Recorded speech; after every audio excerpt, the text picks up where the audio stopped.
Nah, ini adalah tampilan kurang lebih dari nilai teman-teman melalui SIM aplikasi penilaian kesesuaian.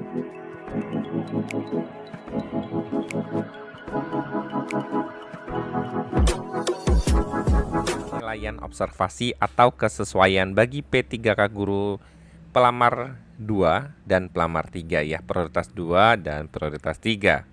Jadi kalau teman-teman lihat di sini, kemarin dan hari ini itu sudah diadakan yang namanya seleksi kompetensi ya atau penilaian kesesuaian. Nah, ini untuk hari ini sendiri aplikasinya cukup lancar.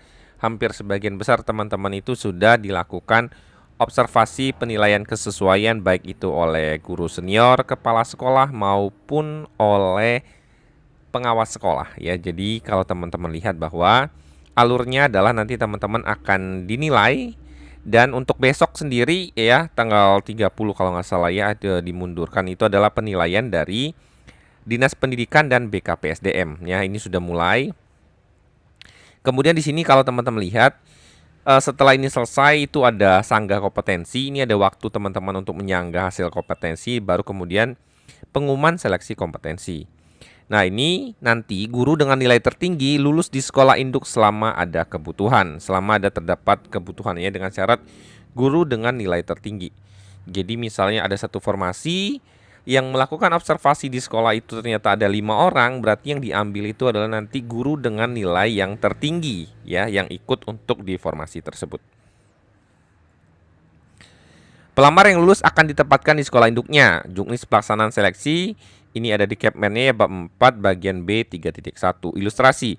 Instansi memiliki kebutuhan 4 formasi tersebar di 4 sekolah. Formasi hanya dibuka di sekolah A dan B. Jadi ada kursi ya, ini ada formasinya di sekolah A dan sekolah B.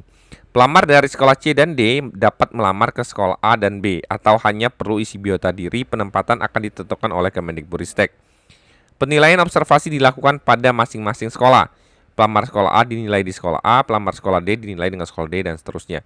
Jika pelamar C dan D memiliki nilai lebih tinggi daripada pelamar A dan B, yang bersangkutan ini sekolahnya tidak ada formasi ya, tetapi dia melamar di sekolah A atau di sekolah B. Jika pelamar C dan D memiliki nilai lebih tinggi daripada pelamar A dan B, maka formasi dipindahkan ke sekolah C dan D. Ini adalah juknis yang diinginkan ya ketika itu. Jadi misalnya C ini ikut observasi atau penilaian di sekolahnya, tetapi memilih formasi di sekolah A karena formasi sekolah A itu dibuka.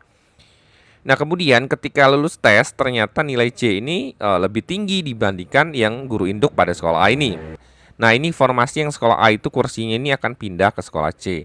Sehingga sekolah C ini gurunya tidak pindah ke A sehingga A itu tergeser karena kedatangan dari guru C. Ini yang diinginkan ya. Kita tunggu nanti konsepnya apakah seperti itu atau tidak, tapi dari juknisnya ini yang diinginkan adalah seperti itu sehingga posisi dari sekolah A tidak tergeser. Orangnya tetap di sini, yang digeser adalah kursinya ya. Kalau kemarin kan orangnya yang pindah, sekarang kursinya yang pindah atau jatah dari formasinya yang berpindah. Nah, sehingga nanti itu dengan ketentuan untuk jenjang dan jabatan yang sama ya. Jadi yang dilamar itu adalah untuk jenjang dan jabatan yang sama. Jadi nanti formasi yang awalnya di sini sekarang kursinya berada di sini. Pelamar yang lulus akan ditempatkan di sekolah induknya. Jika tidak ada kebutuhan maka akan ditempatkan pada sekolah yang membutuhkan. Juknis pelaksanaan seleksi sesuai Kemendikbudristek bab 4 bagian B poin 3.J.